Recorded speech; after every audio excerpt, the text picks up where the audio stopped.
Et donc, euh, Pierre, tu continues à présenter le orateur suivant. Oui, donc je vous remercie d'accueillir ma collègue docteur Géraldine Giraudet, qui va nous parler d'un regain d'intérêt pour la chirurgie vaginale du fait de l'utilisation de systèmes qui permettent de faire de la chirurgie transorificielle avec une assistance endoscopique. Merci Pierre de m'avoir convié à parler de ce sujet qui me paraît être l'innovation technologique majeure en chirurgie gynécologique de ces 10 dernières années à mon sens. J'ai quelques conflits d'intérêts avec la technique. Alors, qu'est-ce que le VNOTS? Il faut savoir que déjà le NOTS, c'est un acronyme pour parler de Natural Orifice Transluminal Endoscopic Surgery.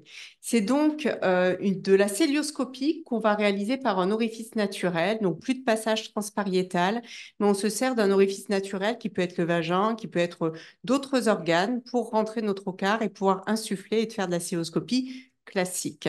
Donc là, je vais bien vous parler de VNOTS, donc de NOTS par les voies transvaginales. Pourquoi peut-on utiliser le VNOTS en chirurgie gynécologique? Parce qu'il y a des applications dans d'autres spécialités, comme en chirurgie viscérale, par exemple, où il y a des équipes qui font énormément de cholécystectomie par VNOTS. Mais moi, je vais me concentrer sur la chirurgie gynécologique. Et donc, on peut l'utiliser pour réaliser des hystérectomies.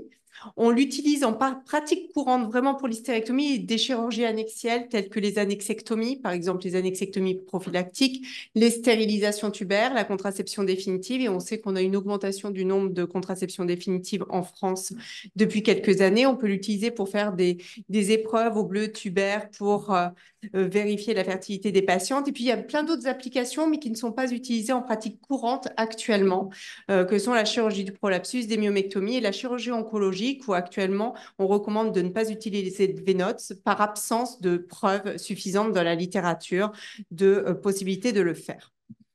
Alors, vous avez une petite vidéo qui défile juste sur la droite de l'écran pour vous montrer ce que c'est que le VNOTS. Le VNOTS, c'est en fait, ça va nous apporter une vision célioscopique, mais par les voies naturelles, par voie vaginale. Donc, on va faire une célioscopie en passant par cet orifice vaginal. Ça va nous apporter de multiples avantages. Et c'est quoi les intérêts? Ces avantages, ce sont tous les avantages que vous pouvez connaître de la voie vaginale, à savoir, en numéro 1, l'absence de cicatrices. L'absence de cicatrices n'est pas qu'un bénéfice esthétique pour la patiente, mais également les complications des orifices de trocar éventuels. Mais le VNOTS va également nous permettre de diminuer les douleurs post-opératoires par rapport à une célioscopie et même probablement par rapport à une voie vaginale classique, à diminuer le temps opératoire et à augmenter le taux de chirurgie ambulatoire très clairement. L'avantage annexe, mais qui est important tout de même à mon sens en 2024, c'est l'amélioration de l'ergonomie pour le chirurgien et ses aides opératoires. On parle peu d'ergonomie, mais il y a de plus en plus d'études qui paraissent sur l'ergonomie du chirurgien, qui est néanmoins importante. Et donc ça nous permet également d'améliorer l'ergonomie. Vous voyez sur votre droite une chirurgie VNOTS pour un utérus de très gros volume, puisque cet utérus pesait 1,4 kg et qu'il a été retiré par cette voie d'abord sans difficulté particulière. Par voie vaginale, 1,4 kg, c'est vraiment compliqué à retirer, avec un risque de saignement important en cours de procédure, un risque d'échec surtout important. Il faut vraiment avoir des chirurgiens très expérimentés à la voie vaginale pour retirer ce type d'utérus par les voies naturelles. Et par célioscopie, c'est pas toujours mieux, parce qu'on sait qu'on a de grosses difficultés à accéder à ces gros utérus, à accéder aux artères utérines qui sont situées vraiment très bas dans le pelvis, et la masse utérine bloque l'accès à ces utérines. Et donc, c'est compliqué. Ben, le VNOTS nous permet cela. Je peux peut-être vous montrer la fin de l'intervention. Toujours est-il que vous voyez que ce gros utérus qui est donc morcelé ensuite par voie vaginale grâce à un système comme d'alexie, donc d'écarteur orthostatique qui va nous permettre de maintenir l'ouverture vaginale et sur lequel on va fixer la plateforme gel dans laquelle on va insérer les trocars. Vous voyez que cet utérus pesait environ 1,340 kg, que l'intervention a duré 105 minutes chez une patiente qui était pourtant nullipare et que cette intervention a été réalisée en chirurgie ambulatoire. Eh bien, ça, c'est compliqué de le faire par voie vaginale classique ou par célioscopie classique. Alors, maintenant que je vous ai montré un petit peu ce en quoi consistait le VNOTS et que je vous ai parlé des différents avantages, on va les détailler maintenant. Mais je voulais quand même vous rappeler les recommandations et je voulais aussi vous rappeler cette dernière revue de la Cochrane. La revue de la Cochrane 2015, qui était sur les voies d'abord pour l'hystérectomie disait déjà que la célioscopie ne devait être effectuée que pour éviter le recours à la laparotomie et que c'était la voie vaginale qui devait être effectuée en première intention. La Cochrane 2023, avec les nouveaux éléments de littérature, redit exactement la même chose, que la célioscopie doit être réservée au cas où la voie vaginale n'est pas possible pour réaliser l'hystérectomie, qu'il a été montré dans la littérature qu'il y avait une augmentation du risque urétéral par rapport à la voie vaginale quand on utilise la célioscopie et que la voie vaginale diminue le temps opératoire et diminue la durée d'hospitalisation. La nouveauté dans cette revue de Cochrane 2023, c'est qu'on a vu apparaître la chirurgie robotique et le VNOTS. Donc, ils n'ont pas pu émettre de recommandations et de guidelines concernant ces deux voies d'abord. Néanmoins, elles apparaissent comme étant des vraies voies d'abord auxquelles on doit s'intéresser du fait de la profusion de publications sur ces deux voies d'abord. Donc, c'est devenu une voie d'abord à part entière, le VNOTS, dans la chirurgie gynécologique et a fortiori dans l'hystérectomie. Malgré ces recommandations, il est très intéressant de voir ces graphiques parce que malgré le fait qu'on recommande plutôt de réaliser une voie vaginale plutôt qu'une voie célioscopique, voici toutes les courbes. Et dans tous les pays du monde, c'est la même chose. On voit bien qu'on a augmenté donc, à gauche en Angleterre, à droite en France. Vous voyez que les courbes s'inversent. On a une diminution du taux de laparotomie. Donc ça, on a atteint l'objectif que nous voulions atteindre. Par contre, on a aussi diminué la voie vaginale. Et cette diminution de la laparotomie est au profit de la célioscopie, ce qui est bien, mais on ne devrait pas avoir une diminution du taux de chirurgie vaginale. Et actuellement, en France et dans tous les pays du monde, on a quasiment plus de chirurgie de type hystérectomie qui se fasse par voie vaginale, alors même que la recommandation est de faire l'hystérectomie par voie vaginale. Donc là, on a un très net paradoxe entre ce qu'il faut faire et ce que nous faisons en pratique, et ça, c'est partout dans le monde. Depuis l'arrivée du VNOTS, on a quand même une augmentation du taux de cette chirurgie vaginale grâce à l'apport de cette vision célioscopique et grâce à l'apport de cette nouvelle technologie. Là, ce sont des données du laboratoire qui commercialise le dispositif qui nous permet de faire le VNOTS en France. Il y a d'autres dispositifs qui existent dans le monde, mais en France, c'est un certain dispositif commercialisé par un laboratoire. Et donc, les données de ce laboratoire, vous voyez la courbe d'augmentation du nombre de chirurgies VNOTS depuis que c'est arrivé en France. On a commencé à faire les premières hystérectomies VNOTS en 2019. Il y avait très peu de chirurgiens formés. Ça a vraiment commencé à être lancé en 2020 et on forme de plus en plus de chirurgiens à cette technique. Et donc, depuis 2019, la courbe augmente tous les ans avec actuellement environ 13 350 interventions faites par VNOTS en France. Deux études randomisées à vous montrer. On n'a pas beaucoup d'études bien faites, on n'a pas beaucoup d'études randomisées, on n'en a que deux dans la littérature. La première, c'est Allon. Allon, elle s'est intéressée à l'hystérectomie par VNOTS et elle a comparé cette hystérectomie VNOTS à l'hystérectomie par voie célioscopique. Quelles sont les données importantes à retenir de cette étude? Alors, c'est des petits groupes de patients, 35 dans chaque groupe. Mais qu'est-ce qu'on voit? Que de façon significative, on a une diminution du temps de la chirurgie quand on opère par VNOTS, qu'on a une augmentation du taux d'ambulatoire avec 77% d'ambulatoire dans le groupe VNOTS, qu'on a une diminution du recours aux antalgiques chez les patientes opérées par VNOTS comparativement aux patientes opérées par voie célioscopique. Donc, cette étude montre bien qu'on a une diminution du temps opératoire, de la durée de séjour dans le groupe VNOTS avec une diminution de la douleur de nos patientes. Et sur votre droite, c'est les courbes de douleur, VNOTS en vert, célioscopie en bleu.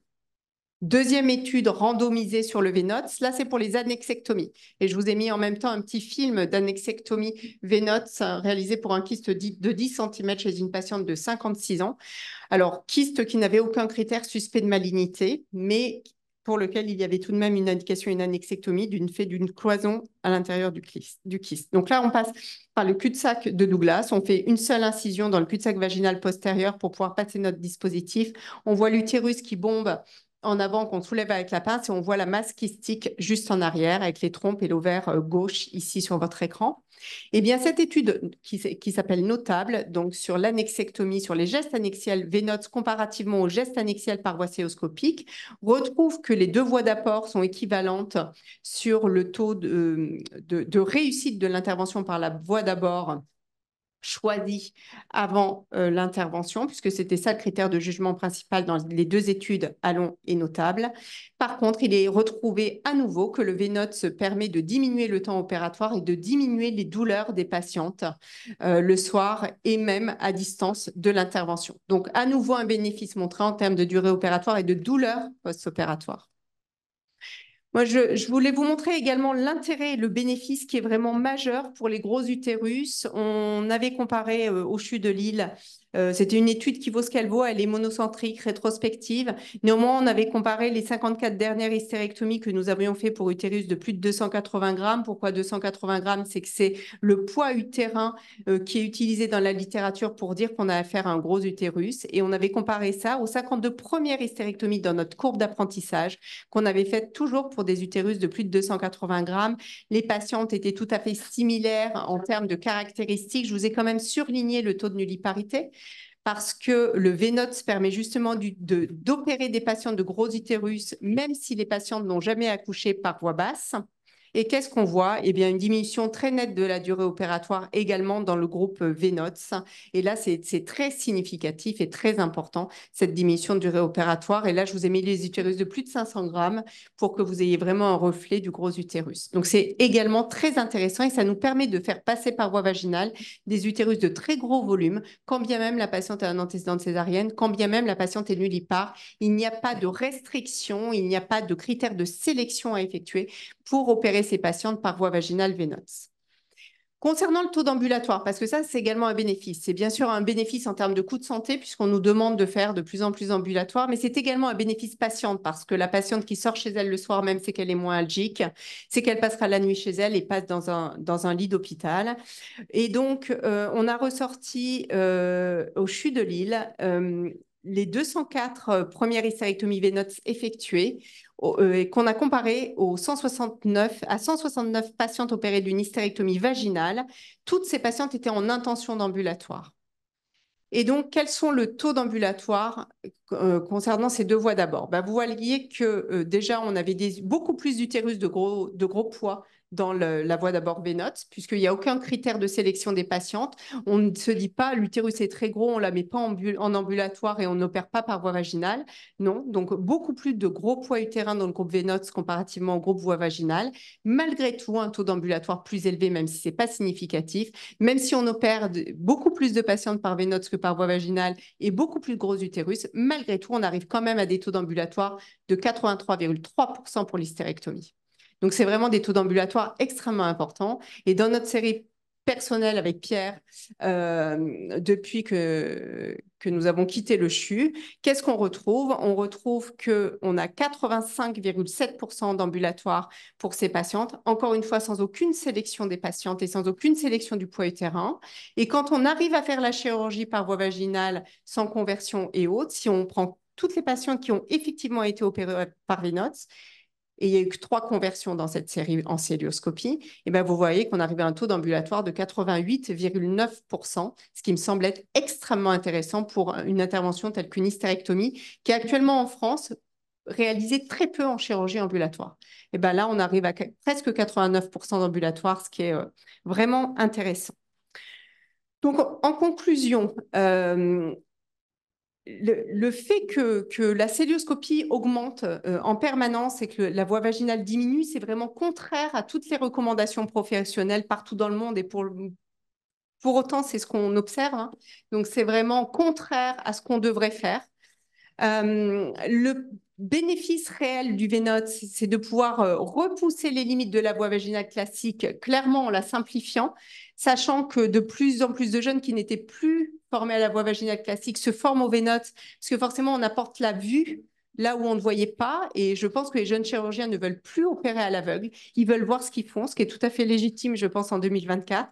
Donc, ça permet vraiment d'apporter cette vision qui nous permet de remettre la voie vaginale un peu, de la moderniser, de la remettre en avant, sachant que ça facilite l'intervention.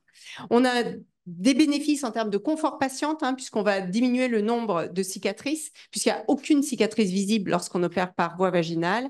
On va diminuer les douleurs des patientes, diminuer le temps opératoire. On va augmenter le taux d'ambulatoire, et ça me semble être non pas qu'un bénéfice en termes de coût de santé, mais également un bénéfice patiente. Et puis, clairement, on améliore également le confort du chirurgien et de ses aides concernant l'ergonomie et puis également en termes de temps opératoire.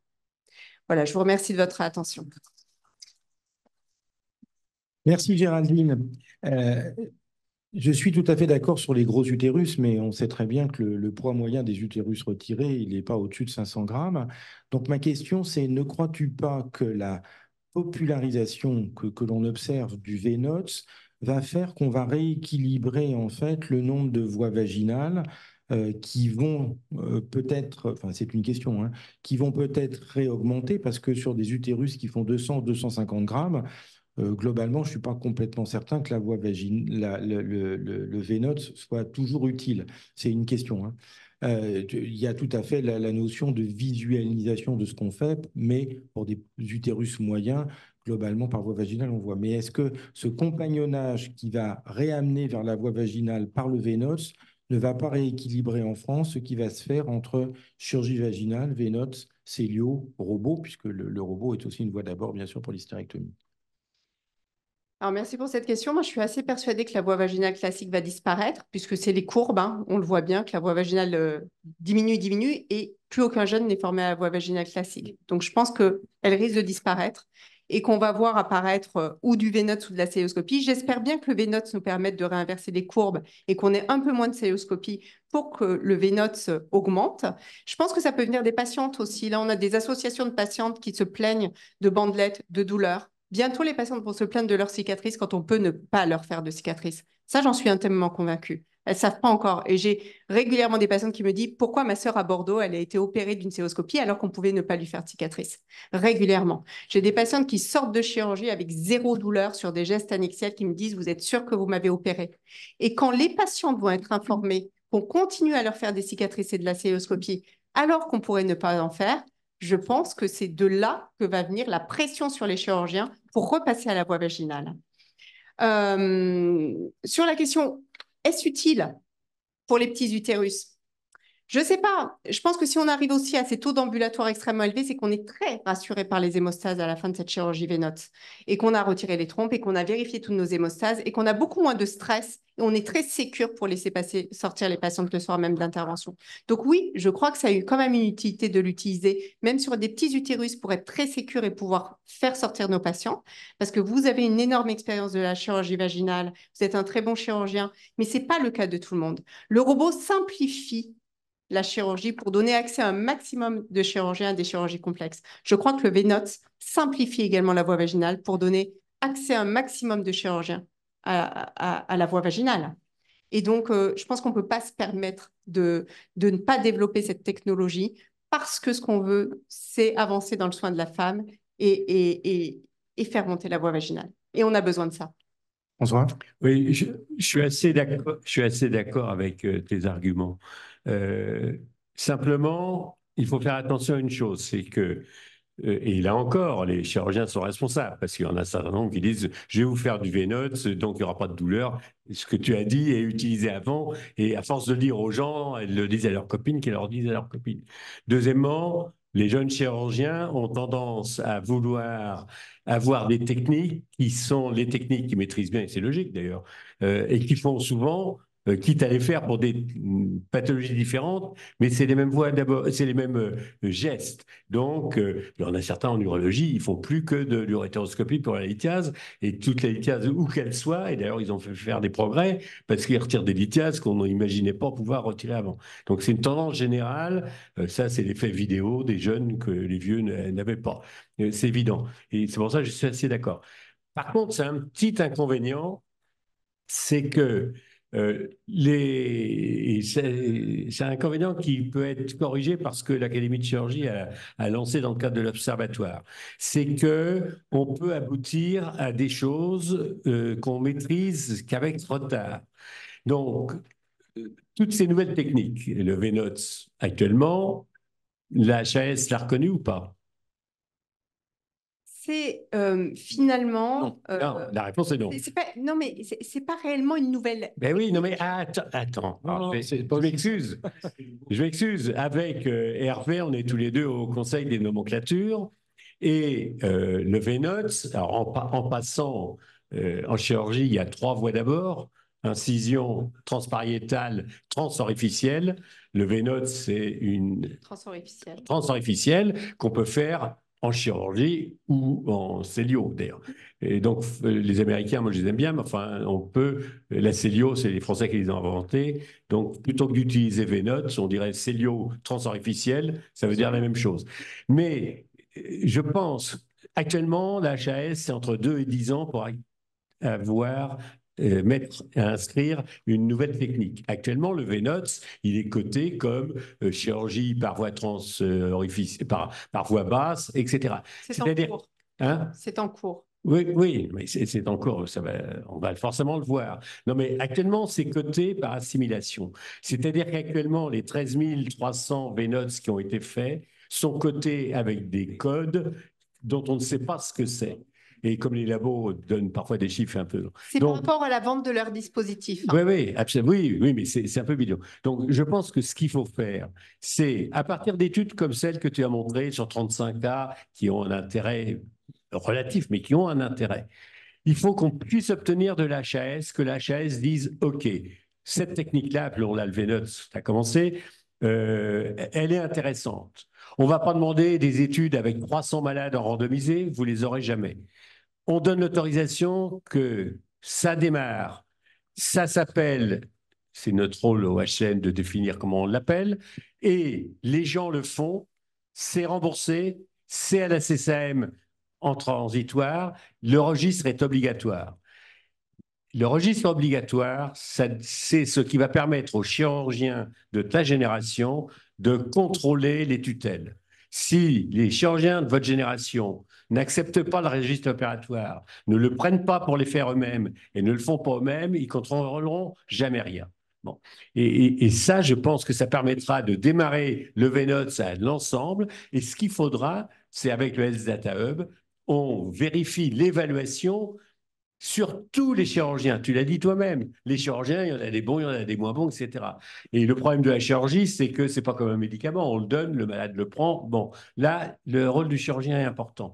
Et ça permettra de voir si c'est une technique parfaitement, avec tous les intérêts que tu as dit, parce qu'en effet, elle a globalement sur 99,9% des chirurgiens, quel que soit le chirurgien qui le fait, on a des résultats qui sont en effet bons. Ou si au contraire, comme malheureusement c'est arrivé pour les prothèses multibras, pour les prolapsus, ou quand c'était Cosson, Jactin et tout ça qui les faisaient, il n'y avait pas de problème. Dès que c'est parti, et notamment que c'est parti chez les chirurgiens américains, dont la moyenne du chirurgien américain est nettement inférieure à celle du français, comme par hasard, les complications sont arrivées. Et le seul moyen de défendre la chirurgie, c'est que ça soit évalué systématiquement par tous les opérateurs par le biais des registres. Pierre, je veux juste merci pour ce commentaire que je partage tout à fait.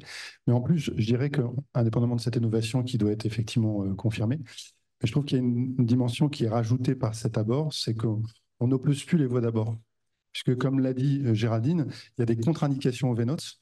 Par exemple, sur la chirurgie d'endométriose, pour nous, c'est une contre-indication. La chirurgie du cancer de l'endomètre, à part certaines situations, ça reste une contre-indication. Et donc, clairement, ça permet justement d'avoir un arsenal aperçu de différentes voies d'abord par indication, indépendamment de l'acte. Et ça, je pense que c'est un plus. Et de plus uniquement poser la problématique sur l'acte d'hystérectomie et poser la problématique sur le volume, puisque clairement, tu l'as bien montré. Oui, et moi je voudrais juste insister sur le défaut de nomenclature par assimilation. Ce qui fait que ce que vous faites, vous-même vous dites c'est pas si innovant que ça. Et si c'est innovant, vous faites un acte innovant. Il n'est pas identifié, il est dans ce que j'appelle la nomenclature grise, c'est-à-dire il n'existe pas. Comme beaucoup d'actes en chirurgie gynécologique. Mais c'est bien ce sur quoi, avec François, on essaye de se battre. Et c'est pour ça qu'on crée l'Observatoire national des pratiques opératoires innovantes. Parce que si on n'est pas nous-mêmes capables de dire ce que nous faisons, c'est différent de ce qui est fait, décrit dans la nomenclature, et bien ça veut dire que cette innovation-là, elle passe sous le tapis. Et personne, alors d'une part, elle n'est pas reconnue, elle n'est peut-être pas bien indemnisée financièrement. On ne vous donne pas les moyens qu'il faut peut-être pour avoir des outils qui seraient peut-être nécessaires. Voilà. Et donc, tous ces éléments sont fondamentaux et il faut véritablement se battre pour ça et ne pas être en dessous de ce qui est l'innovation des chirurgiens. Je voudrais... Ah, pardon.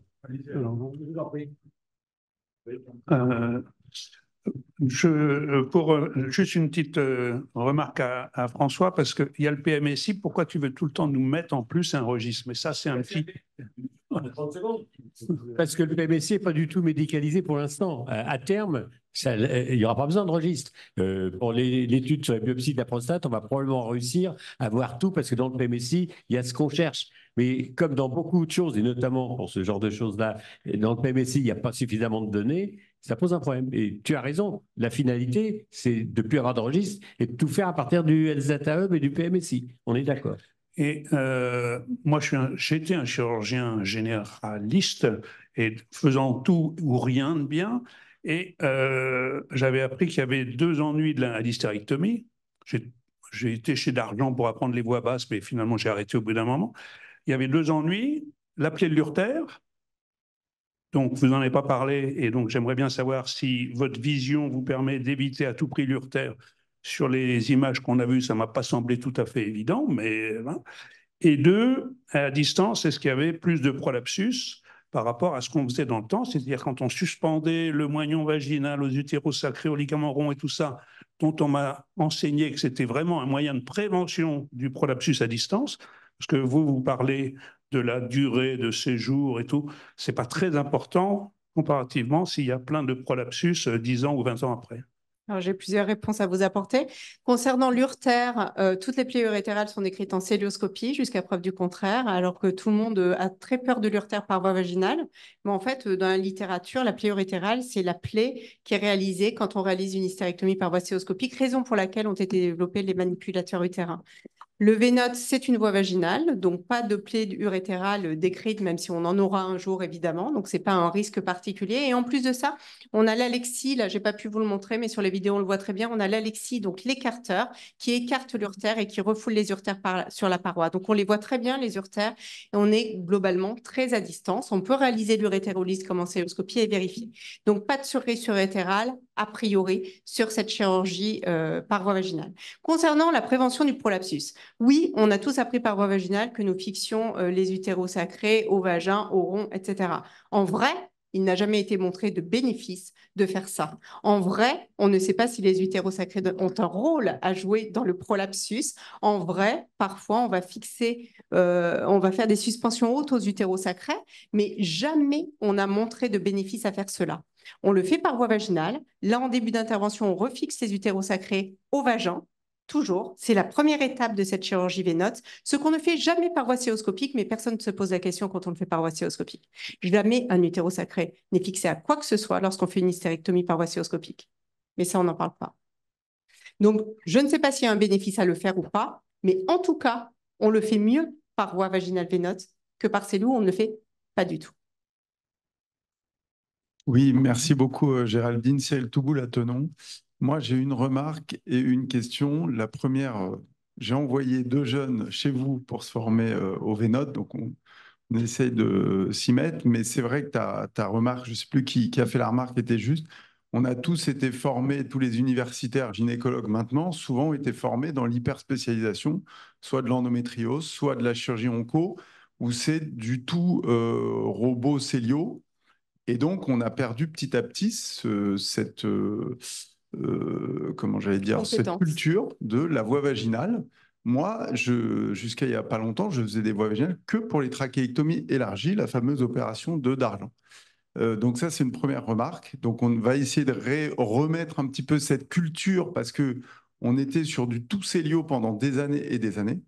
Et la deuxième remarque qui en découle, ou plutôt la question, c'est est-ce que tu ne penses pas que tous ces résultats que tu montres, comme tout un tas de techniques qui au début étaient prometteuses, alors je ne dis pas que ce n'est pas prometteur, hein, c'est pas ce que je dis, c'est peut-être, est-ce que ce n'est pas parce que toi, tu es hyper spécialiste et tu es chirurgien expert dans cette voie d'abord, et est-ce que tu ne penses pas que quand ça va se diffuser massivement, si ça se diffuse massivement, on va voir justement apparaître certaines complications qu'on n'a pas actuellement? Alors, je pense que ta question, elle est extrêmement pertinente parce qu'effectivement, pour faire du V-Node, il faut maîtriser la voie vaginale, que très peu de jeunes maîtrisent la voie vaginale puisqu'on n'en fait plus et que les jeunes sont plus formés et que ça va être avec de nombreuses années de nouveaux compagnonnages à cette voie d'abord que les jeunes vont pouvoir à nouveau être formés et donc être compétents sur cette voie d'abord. En effet, c'est une crainte de la diffusion de la technique, que des gens se mettent à faire plein de V-notes alors qu'ils ne maîtrisent pas la voie vaginale et qu'on voit apparaître un taux de plaie vésicale de dingue. Il ne faut pas le faire en cas d'endométriose parce qu'ils vont se prendre le... Alors, leur ça corps. fait quand même partie des prérequis quand même quand on forme de dire qu'il y a certaines contre-indications. Mais je suis d'accord avec toi, il faut maîtriser la technique, il faut l'avoir apprise et il Il faut faut pas avoir le se radiologue lancer. qui te trouve l'endométriose, ça aussi. Oui, Ouais. bon, ça c'est peut-être un autre débat, mais en tout cas, oui, bien sûr, il faut être formé à cette voie d'abord très, très clairement. Oui. Merci beaucoup, c'est très intéressant comme discussion. À l'Académie, nous sommes très préoccupés de la formation pratique des opérateurs qui évolue beaucoup, du fait des technologies qui évoluent, du fait des idées qui changent. Comment organisez-vous cette formation pratique, puisque vous nous avez dit que vous êtes hors CHU maintenant dans le Nord? Est-ce qu'il y a une organisation privée? Est-ce qu'il y a... Comment faites-vous? En fait, les formations à cette technique se font sous l'égide du laboratoire qui commercialise le dispositif, comme souvent, hein, comme ça a été le cas pour les prothèses, puisque ce sont eux qui financent le déplacement des chirurgiens et les formations que nous ne sommes pas en mesure de financer nous-mêmes. Donc, il y a le compagnonnage d'une part, et le laboratoire, je trouve qu'il est pour le coup assez intelligent parce qu'il demande de ne pas commencer, il ne vend pas a priori le dispositif avant que les opérateurs ne soient passés dans un centre de formation et qu'ils aient pu bénéficier d'une formation initiale. Ce qui n'empêche pas qu'une formation initiale ne fait pas tout, que c'est pas être venu une journée voir deux opérateurs experts opérer, ne fait pas que le chirurgien sait faire la voie vaginale et sait où faire ses dissections, je vous l'accorde, mais c'est encadré de cette façon-ci. Donc oui, nous formons les gens, c'est surtout par compagnonnage, ou je suis par compagnonnage des internes, des chefs de clinique. Maintenant, nous accueillons toujours des chirurgiens pour leur montrer et les compagnonner également, mais c'est comme ça que la formation se fait, de toute façon, pour toute technique et partout où que ce soit public ou privé. Vous les recevez? Vous les recevez? Essayer de financer aussi le CNP pour les registres. Hein. Oui. Il faut les appliquer là-dedans, les labos. Beaucoup sont d'accord. Oui. Micro, s'il vous plaît. Vous les recevez un par un ou vous les recevez par groupe? C'est des groupes qui viennent au bloc opératoire, qui assistent. Et en plus, il y a un système de simulation puisqu'il y a des pelvis trainers qui permettent de pratiquer ces interventions au cours de ces sessions de formation. Je comprends bien qu'actuellement, ces formations sont sponsorisées de par ce laboratoire qui a actuellement une situation de monopole, et c'est un petit peu ce qu'on avait vécu avec Intuitive au début des différentes formations, mais en tout cas, la qualité de la formation qu'ils proposent, indépendamment de nos gestes opératoires, sur le plan pédagogique et de l'accompagnement, c'est relativement rigoureux et bien amené. Mais comme vous l'avez dit, il y a un point qui est vraiment le plus important, c'est l'expertise initiale en chirurgie vaginale qui forcément impose ce prérequis, je dirais. Je vous invite à venir le 28-29 octobre au ministère d'Enseignement supérieur sur formation pratique des opérateurs, en particulier sur le grand problème du financement des formations. Comment aujourd'hui, entre les financements publics, universitaires et les financements privés, vous avez dit en introduction que vous aviez pas un conflit d'intérêt, mais enfin un signalement enfin, donc là, il faut quand même qu'on sorte, on espère sortir de ce colloque avec des pistes beaucoup plus sérieuses d'officialisation. Est-ce qu'on a le droit d'intégrer correctement le financement des laboratoires, déjà, que ce soit et que ce soit plus officiel et plus partagé, et peut-être que les finances passent par la société savante, le collège, etc., et que ça soit un processus organisé, non pas aléatoire en fonction des bonnes volontés des uns et des autres. Voilà, c'est donc un des sujets majeurs de ce colloque. Je vous invite vraiment à y participer. Merci Géraldine, on va passer à la suite.